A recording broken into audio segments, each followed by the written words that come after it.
Each one of you should have had a handout. This is for you to take home. Exciting, right? Yes. I'm not going to read through the entire thing.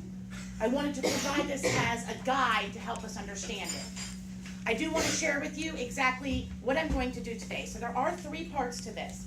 First is going to be an introduction, explaining what the 3 parts are, as well as helping you all to understand what successful negotiation looks like.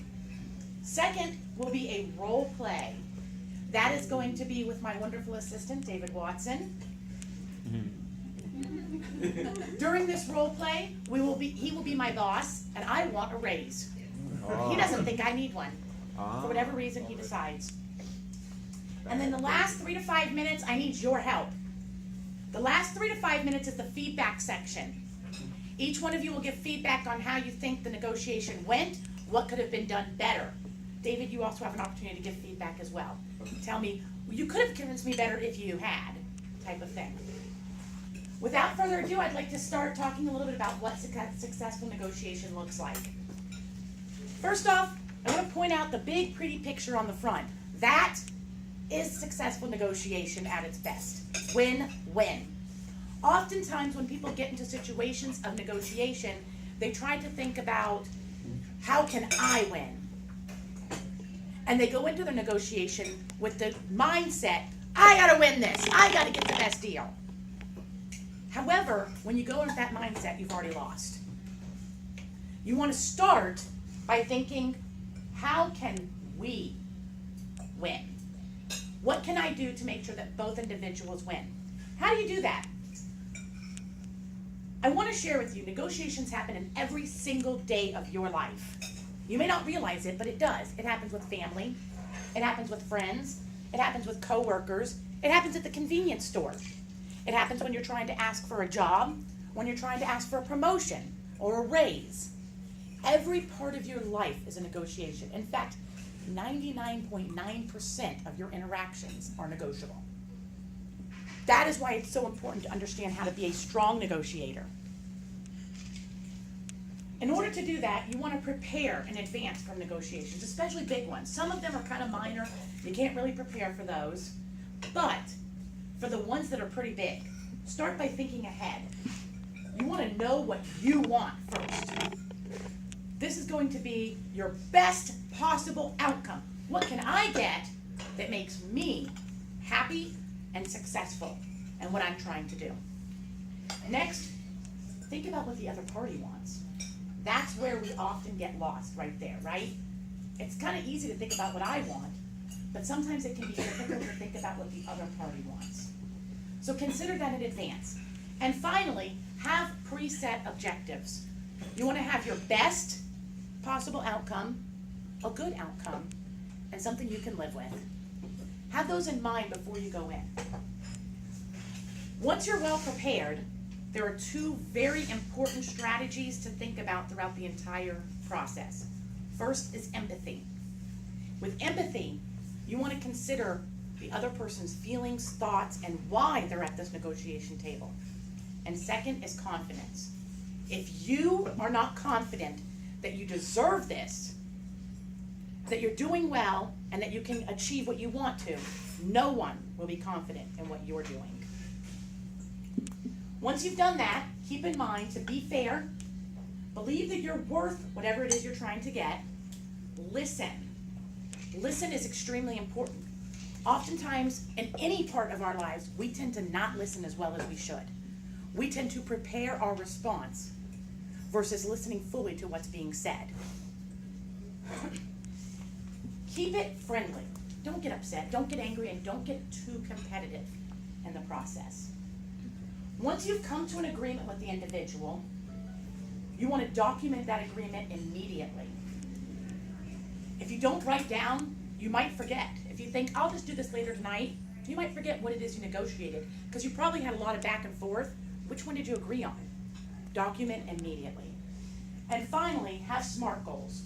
SMART objectives are specific, measurable, achievable, relevant, and time-based. Now I'd like to move into the section where I'll ask my partner to come up here and help me. If you could pause the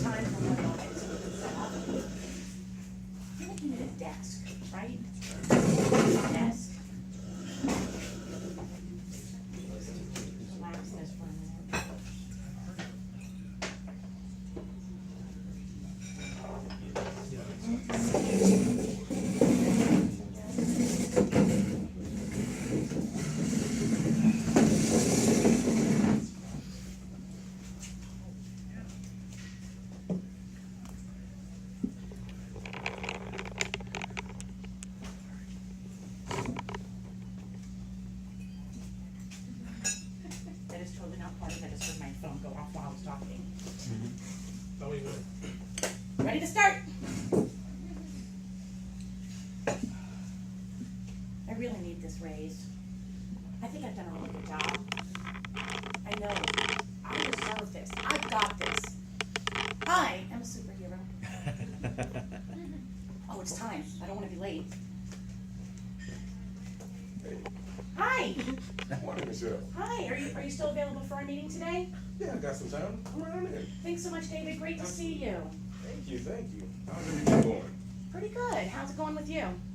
Oh, everything's going great. We just got this new contract. You know, business is booming. Just trying to get some things wrapped up here. What can I do for you? I wanted to ask you a little bit about my performance lately. Well, you've been doing really good. You're definitely an asset to this team, and we appreciate you having you here. Thank you. I love this job. It's very exciting. Every day I get excited to come into work. I have to say it's probably the best job I've ever had. Well, that's good to know. I have every intention of staying for a really long time. Okay. Is there any specific thing I can improve upon? Well, based upon your performance, let's take a look here at your file. Actually, you've done really well in helping us raise our overall capital by 25%. I see that you are very well team-oriented, which I definitely appreciate, especially with us growing the way we are. You're on time. I say you are actually the ideal candidate I would want in an employee. I don't have any negative criticism of you as of right now. That is wonderful to hear. Thank you so much for the positive feedback. I believe truly that to be a strong employee, I have to have a strong leader. Well, thank you. I definitely think that you're a strong leader for me. I do try to set the example. I feel like I'm being set up for something. Well, that usually is the case when you're asking for a raise, right? Yes. I would like to ask you and propose a opportunity for a raise. I'm willing to accept additional responsibilities in order to do this. I feel like, as you said, I've done a great job. You made a strong argument. Two things that come to mind that make me just a little hesitant. One is that our overhead is expanding with the new growth of the company. And also, by giving you this raise, that would also prompt others to think that they need this raise, and is it fair to do so? What are your thoughts? I'd like to address the second one first. Okay. I don't feel that my performance or compensation has anything to do with another individual's performance or compensation. I think that's an individual case-by-case scenario. And as long as my compensation reflects the work that I'm doing, I don't feel that it really has any bearing on what somebody else's compensation is. What do you think? I would agree. I just wanted some feedback. Like I said, your overall performance, you have increased our overall revenue by 25%, which is about 20% more than the closest person next to you. So that does raise the consideration just a little more. However, I'm just still hesitant. What if things require more income to go towards expenses? Well, I believe that, as you've said, I've increased our overhead by 25%. That should create a significant amount of income revenue coming into the company. And by being able to have an easier lifestyle due to the compensation, I feel that will give me much more opportunities to increase that even more. I'm willing to accept harder goals in order to achieve this. I'm glad that you said that. That actually that encourages me to rely on you more. Based upon your track record, you have proven to be reliable. And it does make sense if you are performing the way that I would expect you to in the role that you are in. It would only make sense to give you that raise with the added responsibility. Absolutely. I think that's a good idea. Absolutely. I definitely appreciate it. Thank you so much. I look forward to being able to contribute more with this. And if there's anything I can do at any time, please do not hesitate to reach out to me. Oh, I will not. Thank you. Thank you.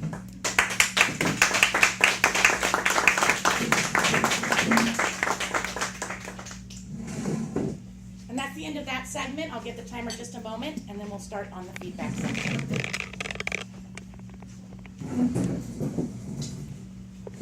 part of this feedback section, I do ask that you, maybe raise your hands, don't just yell out. That can become very confusing.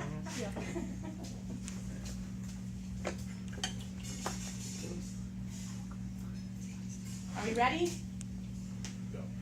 All right, wonderful. Anybody have something they'd like to say off the bat? How did you think the negotiation process worked? Michelle? I did feel that he was being set up. And that's okay, because it needs to be communicated. And so that was the avenue that you chose, which is fine.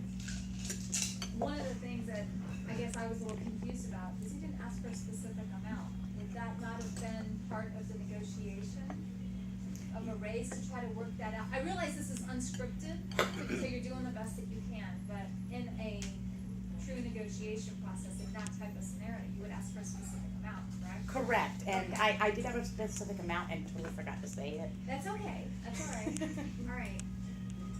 I think I expected to hear, well, how much of a raise would you want, and I didn't hear Yeah. that.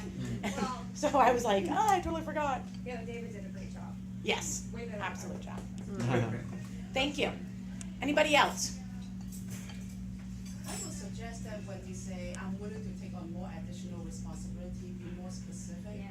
And he doesn't ask, what value can you add on to the job? He doesn't ask, and he didn't propose either. So I think you can be interested in more solid material from the conversation. Absolutely. I do think maybe because it was a role play situation, we might have been a little more vague than we needed to be.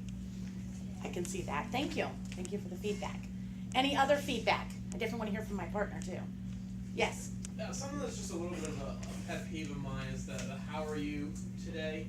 Because when you say that, he has the opportunity then to go, oh, well, things are really bad, and you know, I'm not doing so good, and then you're kind of in an awkward position because now he's just told you that his cat died, and you're going, well, okay, I have to start out asking for this raise now, and this is really awkward, and he's in a bad mood.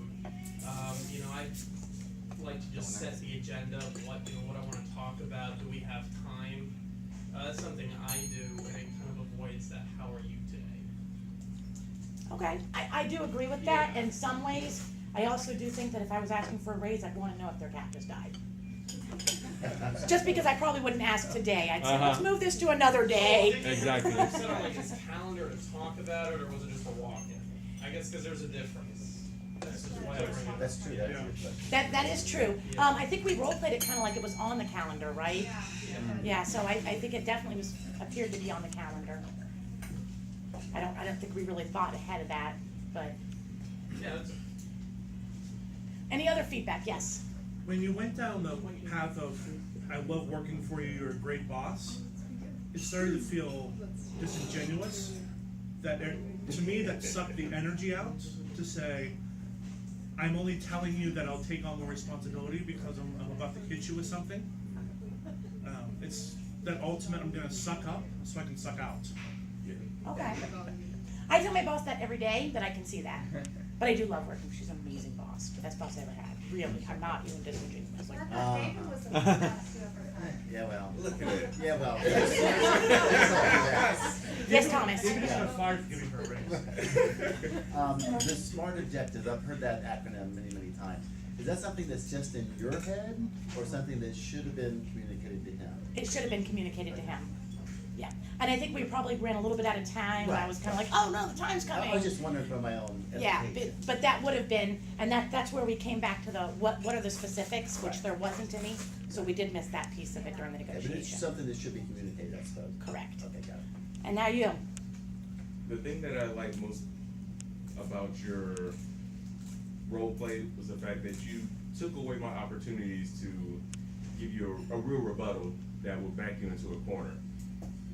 You stated the things that were of value, and you made me think of that, and you had something to back it up even when I did have hesitations in regards to giving you that raise.